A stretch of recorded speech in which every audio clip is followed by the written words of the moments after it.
discussion on Ali's, we can continue the discussion on Ali's talk and the previous talk and everything in between after the talk. Okay, welcome, Ali. Yeah. Thank you very much.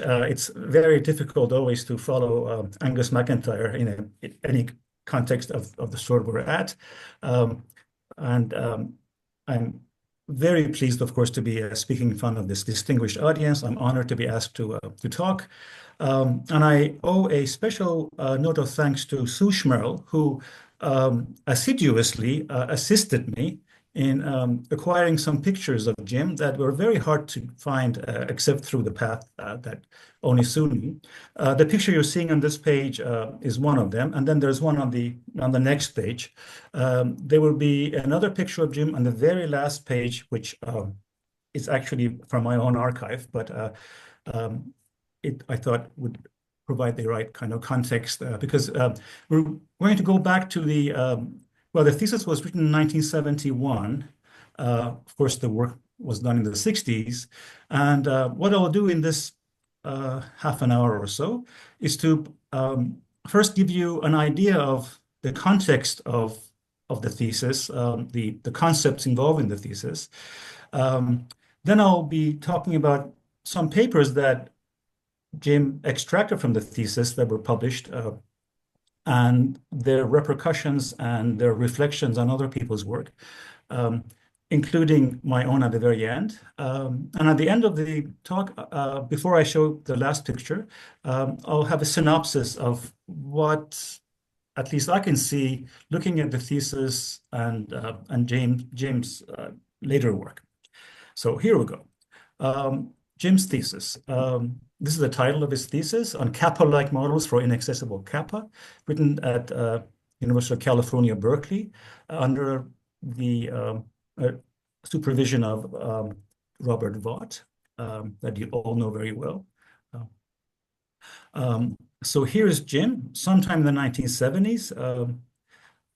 I like this picture because it shows his intensity and at the same time his calmness. So this mix of intensity and calmness is what's very distinguished, I always find, about Jim.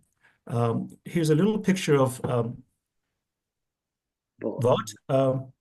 And this picture is also kind of interesting because on the corner of the picture, you see a white figure that I thought is a profile of I thought to be a statue, but it's actually not. It's just faded out, and that's Leon Henkin.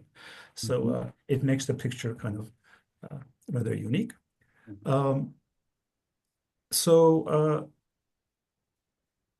What are the concepts in the thesis? Well, kappa-like, as you saw, comes up in the title.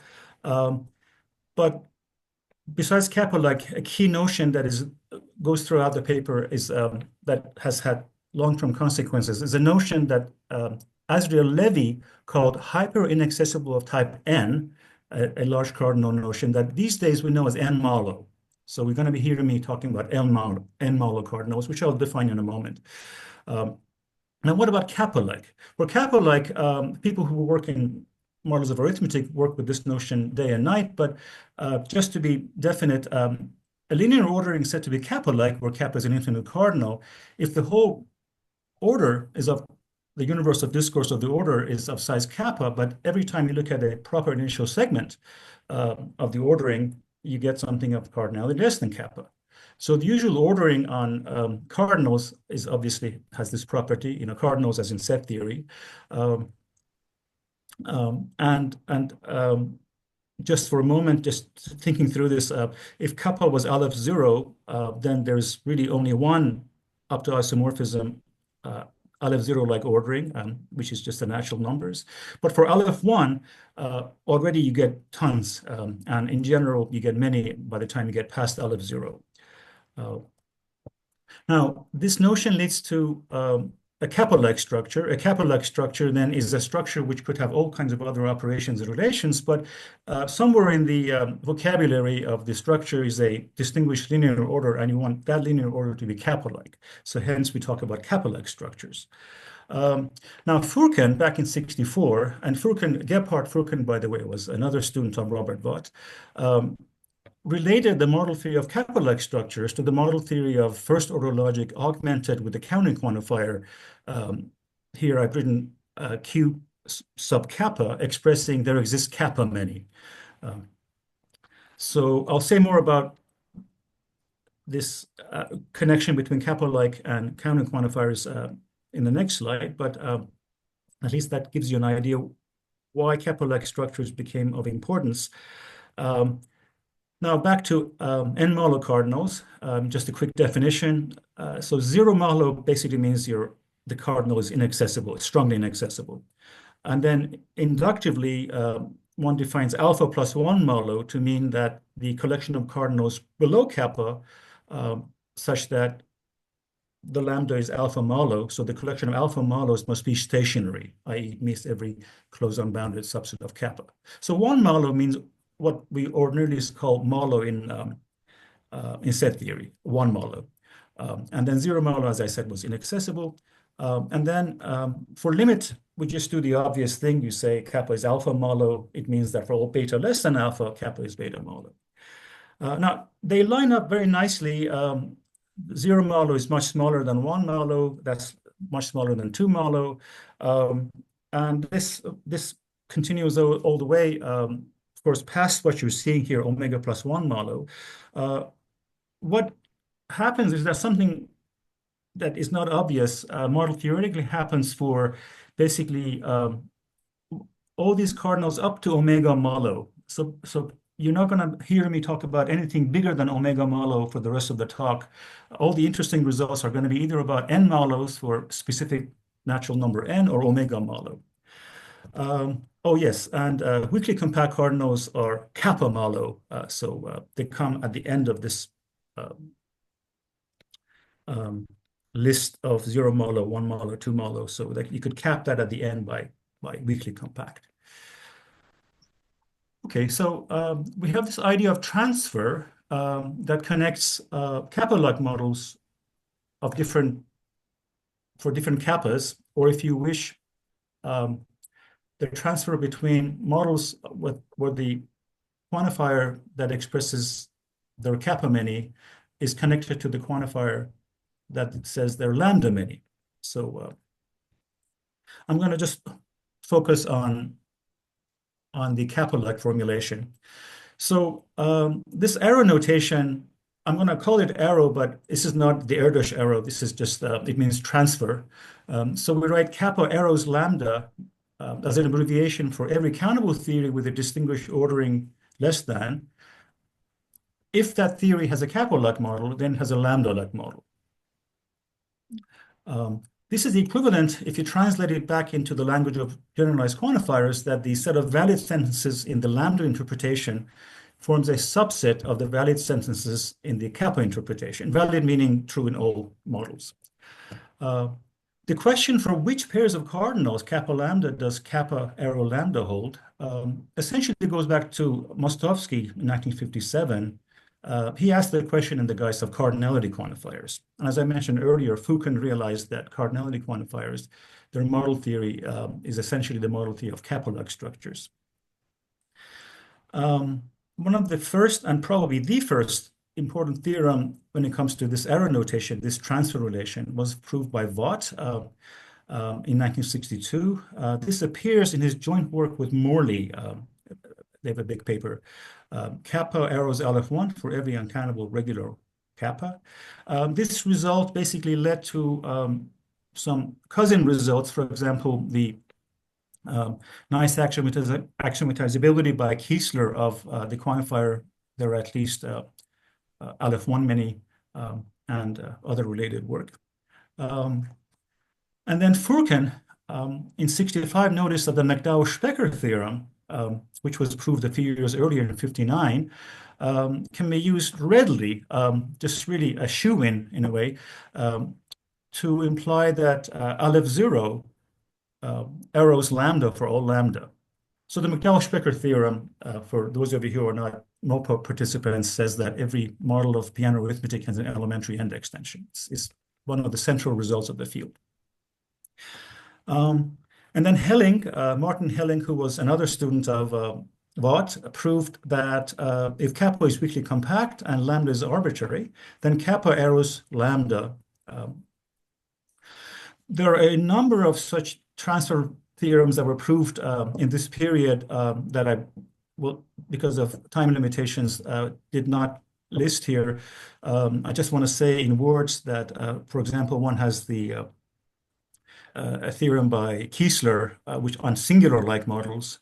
There is one by Chang, a two-cardinal theorem, which is closely connected with this concept. And also another one by Jensen, the gap N theorem, which needs the hypothesis V equals to L, among others. We're going to be seeing one here on these slides a bit later, what's known as the Schmerl-Scheller theorem. That is a theorem of this type. Furkan conjectured that in the above theorem, the theorem of Helling, that weakly compact can be weakened to strongly inaccessible. So this hypothesis, or I shouldn't say hypothesis, this conjecture rather, forms a key component in the pages to come. It turns out Furkan's conjecture is false, but it's false in a very interesting way. I put a little reference on the bottom of this page. Jim has written this beautiful survey paper back in '85. Those of you who might be interested in seeing basically all of these in just one paper. Okay, so here we go. The first paper I'm gonna, oh, sorry, was there a question? No, okay.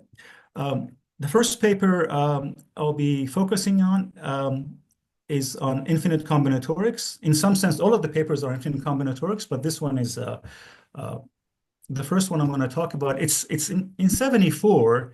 The next paper would be in 72, but there's a reason that I put this one first. Somehow, in terms of themes, this one fits better to be coming first. And of course, remember, these papers were extracted from the 1971 paper, Thesis rather, anyway. So this one took longer to get cooked. So in this paper, Jim gives a fascinating combinatorial categorization of a number of types of cardinals in terms of a particular partition property. So he introduces the class of cardinals P of n alpha. So n is a natural number, alpha is an ordinal, and kappa belongs to P of n alpha if and only if the following holds.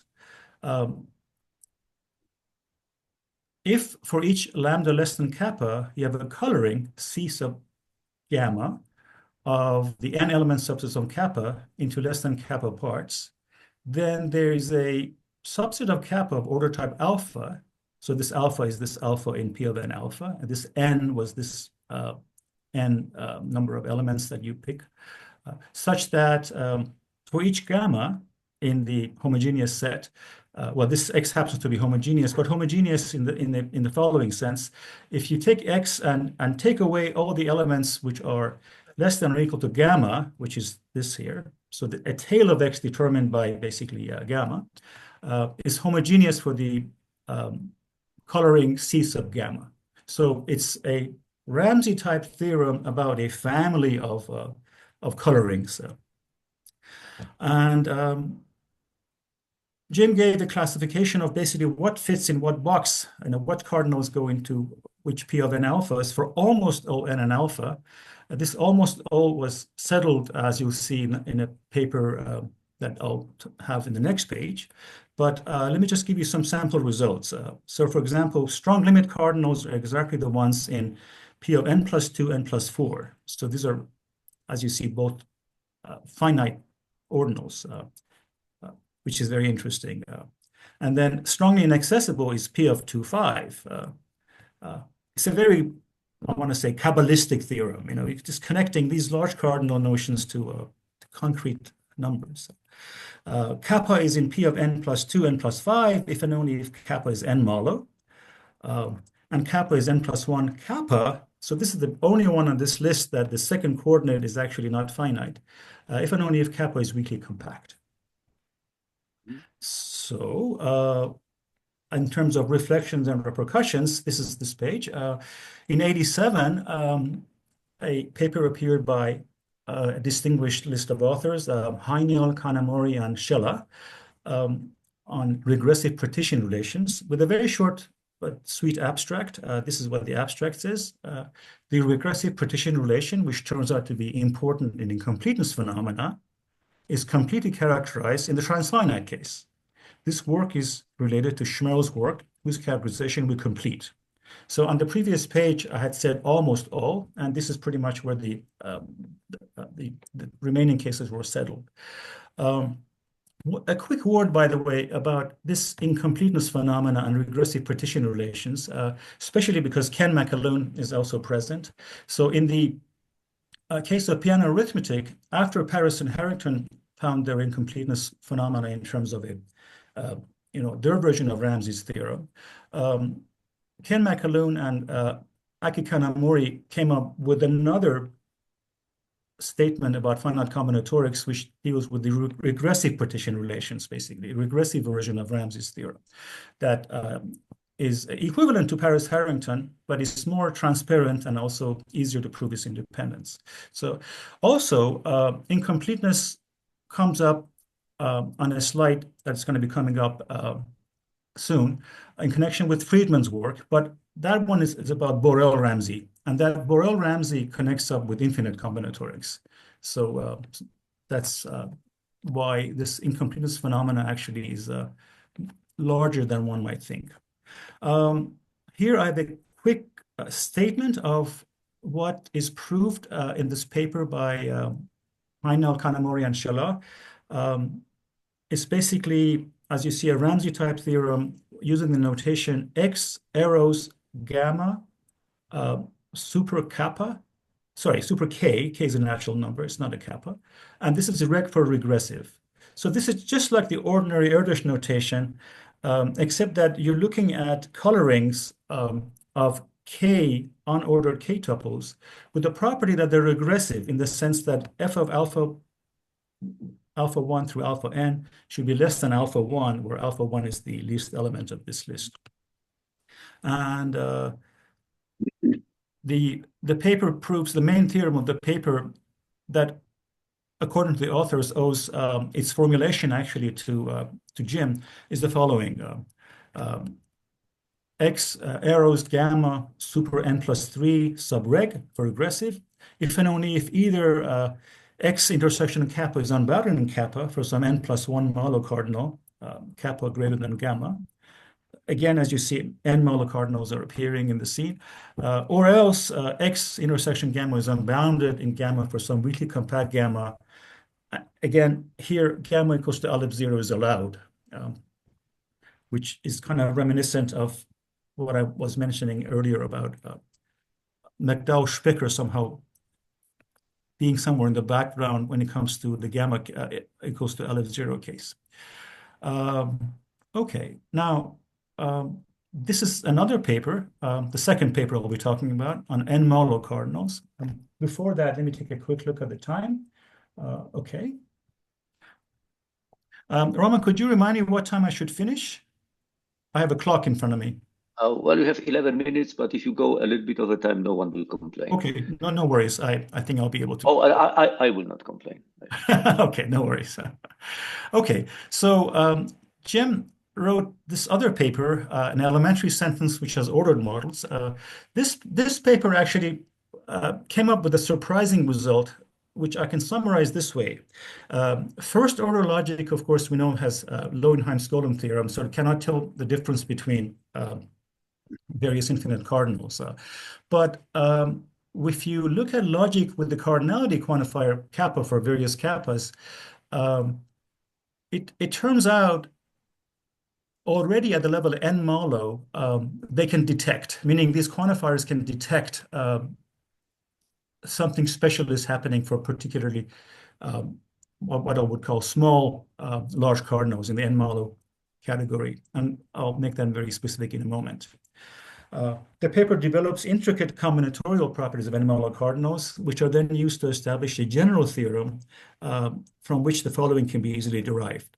For each natural number n, there's a first order sentence phi sub n involving a distinguished binary predicate less than, such that for any regular cardinal kappa, phi of n has a kappa-like model, if and only if kappa is not n molo.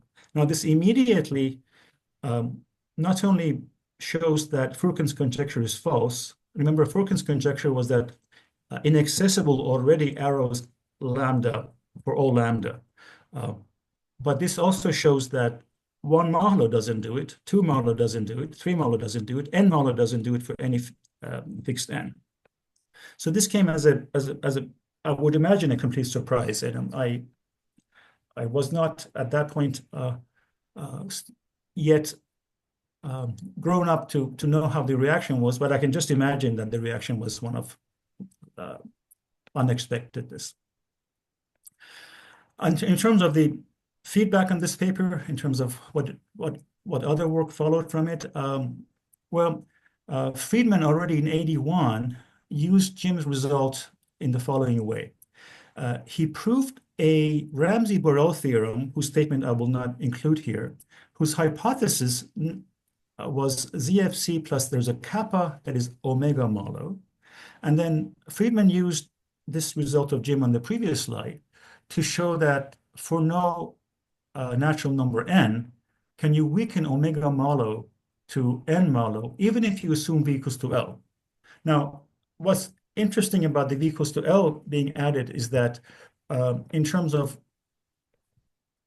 non-Gödelian phenomena, there are, as far as I know, no other results of the type that show independence from ZFC plus v equals to L that are not Gödelian. And this was a non-Gödelian example because it involves a partition property in the Borel realm.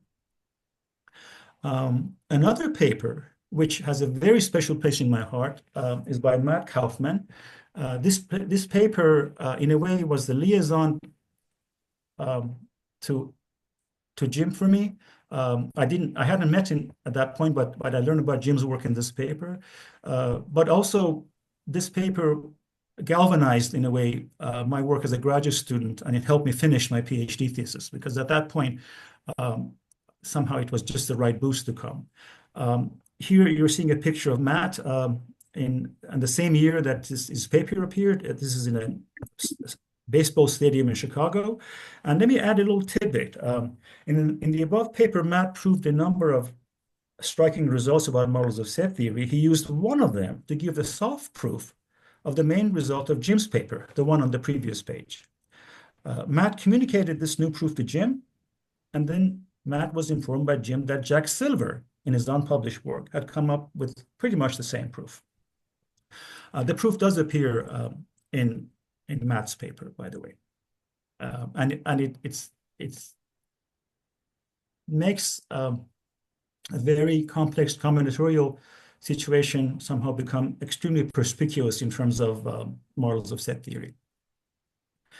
Now, the last paper is this paper on kappa-like models that I'll be briefly talking about.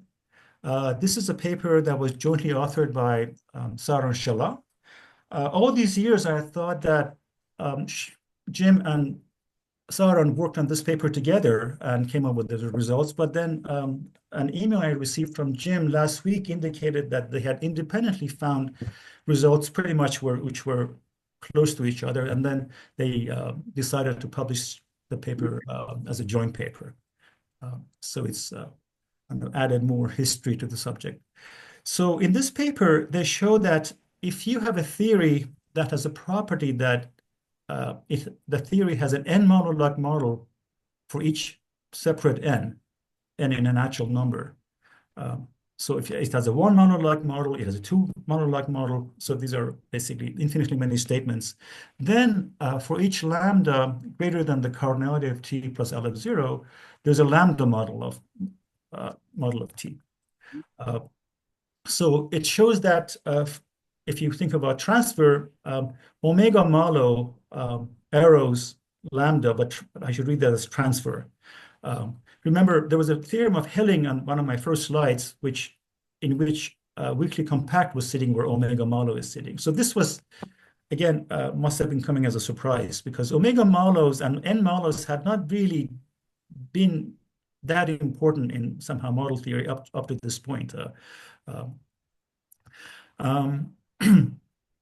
And as I mentioned earlier, Jim's 72 paper, the one which says with the title Elementary Sentence which has ordered models, shows that the above is optimal. So for no n malo basically is good enough, but omega malo is basically the one. As pointed out by the author of the paper, so Jim and Saharon, the results of the methods are correct if Aleph 0 is considered as being n malo for each natural number n. If you think of it that way, then the McDowell-Specker theorem can be seen as a special case of the main result of the paper. So again, we see the specter of McDowell-Specker hovering around. The paper also has a nice omitting Tubbs version of the same theorem. And this is pretty much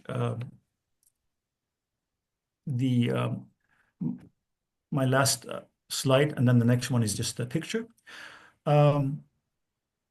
So Matt Kaufman in '83 proved the remarkable result that every consistent extension of ZFC has a model of power Aleph 1 that has no elementary end extension. In some sense, this is basically an anti-McDowell-Specker theorem. It basically says that because McDowell-Specker theorem works for all models of Peano arithmetic, not just the countable ones.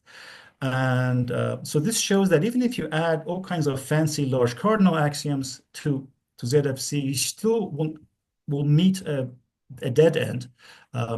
You have a model of size Aleph 1 which has no elementary end extension.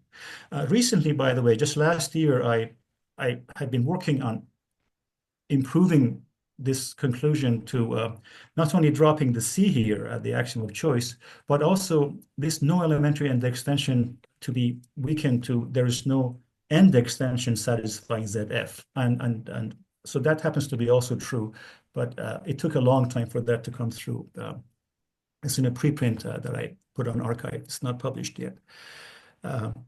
So why am I putting this here? Well, it has to do with the fact that the bad news was Matt's theorem that there is no McDowell-Specker theorem for ZFC in its ordinary language, meaning the language, the epsilon language that we know. But it turns out if you add a scheme that I like to call the Levy scheme, because Asriel Levy did a lot of work on malo cardinals and especially n malo cardinals, but not in model theory. They were basically in set theory. If you add a scheme to ZFC, the scheme would be infinitely many sentences. Each one would say there's a kappa. Kappa is n malo, and V kappa is a sigmoid elementary submodel of the universe. This can be said in one sentence. So you're adding infinitely many sentences to ZFC. So it turns out if you do that, then Matt proved, and then I sharpened his result a bit later, that you do get a McDowell-Specker theorem if you allow the language of set theory to be augmented by countably many new predicates, basically. And lambda is the least, basically. So if you look at part A of what I just put here, you don't have to read it. It basically says there's a McDowell-Specker theorem for an extension of T formulated in a richer language. And part B says that the Levy scheme is provable in T. So Kaufman proved this with the hypothesis that are n malos in the real world. And I fine-tuned the result a few years later by removing that hypothesis. You don't need in the meta theory to assume they're large cardinals. No. So over the many years, actually, since this theorem appeared, so we can see in 1980s, and now we're in 2025. This theorem has off and on affected many of my results and many of the inspirations for the work I've done. And I'd like to come up with a slogan that you see here. ZFC plus lambda is the weakest extension of ZFC that allows infinite set theory to model theoretically imitate finite set theory, equivalently PA.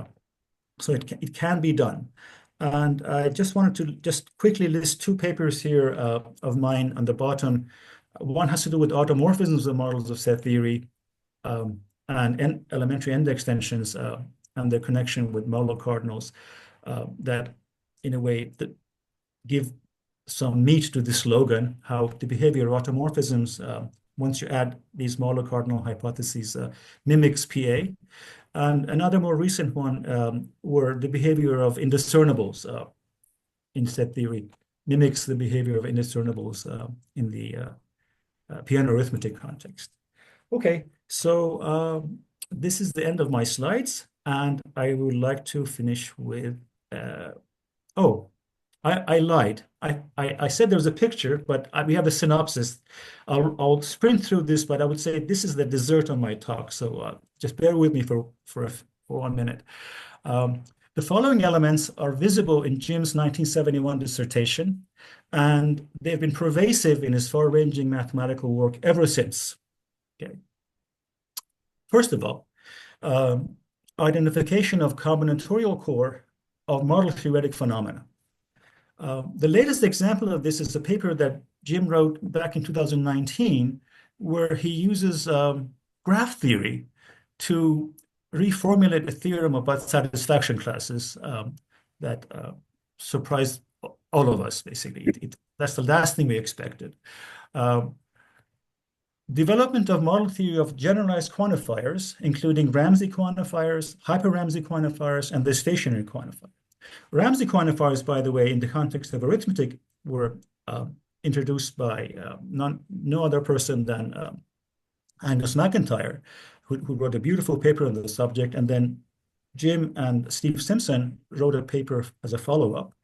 Hyper-Ramsey quantifiers and stationary quantifiers were developed by Jim later. I think the last paper I could identify in this topic that Jim wrote is a paper on the stationary quantifier in 1995 on PA. And finally, a reformulation of various extensions and elaborations of the McDowell-Specker theorem and their application in unexpected settings. For example, in the complete solution to the Sikorsky problem concerning ordered fields, which is in this paper at the bottom of the page. And with that, let's go to the last slide. Thank you, Jim, for showing the way. And thank you, Roman, again.